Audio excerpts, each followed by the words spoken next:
Hi guys, welcome to my mini vlog. ఈరోజు day in my life చేసేద్దాం. చాలా మంది అడిగే క్వశ్చన్ ఏంటంటే, నువ్వు టైగర్ బాబు వాళ్ళ బర్త్డేకి ఎందుకు వెళ్ళలేదని. మేమందరం బానే ఉన్నాం. ఇప్పుడు కాదు, టైం వచ్చినప్పుడు అంతా రివీల్ చేస్తా. ఎందుకంటే మీరు నా ఫ్యామిలీ కాబట్టి. ఇంకా నేనైతే ఇక్కడ బ్రష్ చేసుకుంటున్నా అండ్ బ్రేక్ఫాస్ట్ కూడా తింటున్నా. మా హనీ చూడండి బెడ్ మొత్తం ఎలా ఆక్రమించుకుందో. ఇక్కడ నేను పప్పు పప్పు అని పాట పాడుతున్నా. ఎందుకంటే మమ్మీ చేసే పప్పు చాలా యమ్మీ ఉంటది. చాలా మంది తినరు కదా పప్పు. నాకైతే చాలా ఇష్టం, అది కూడా మమ్మీ చేస్తానే. ఇంకా మా తమ్ముడు రాగానే మేమిద్దరం కలిసి చికెన్ షాప్ కి వెళ్ళినాం. ఎందుకంటే చికెన్ తో ఒక కొత్త రెసిపీ చూపిస్తా, ఈవినింగ్ వచ్చి చూసేయండి మీరే. నాకు ఎవరు హెల్ప్ చేస్తలేరని నేను ఇక్కడ ఫ్రస్ట్రేషన్ లో ఉన్నా. నేనే కట్ చేసుకోవాలి, నేనే వంట వండుకోవాలి, నేనే నీట్ గా చేయాలి. ఇంకా మా తమ్ముడు అట్లా అంటున్నాని వచ్చి పాపం హెల్ప్ చేసిండు వాడు. ఇంకా మంచిగా డిన్నర్ చేసేసిన తర్వాత ఇక్కడ చూడండి హనీ ఎంత క్యూట్ గా షేక్ హ్యాండ్ ఇస్తుందో. క్యూట్ ఫెలో కదా. మా హనీ టైగర్ బాబు పేరు ఎత్తితే చాలా జెలస్ ఫీల్ అవుతుంది. మీరే చూడండి.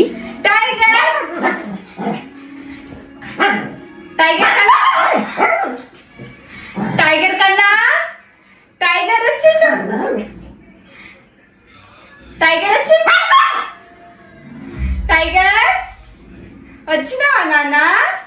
నైట్ ఇలా మేము అందరం కలిసి కొంచెం టైం స్పెండ్ చేసుకుంటాం. మంచిగా ముచ్చట్లు ఆడతాం. ఒక్కొక్కరిని మామూలుగా రోస్ట్ చెయ్యం. అండ్ మా మమ్మీకి మెయిన్ గా. మళ్ళా కలుద్దాం. Bye bye.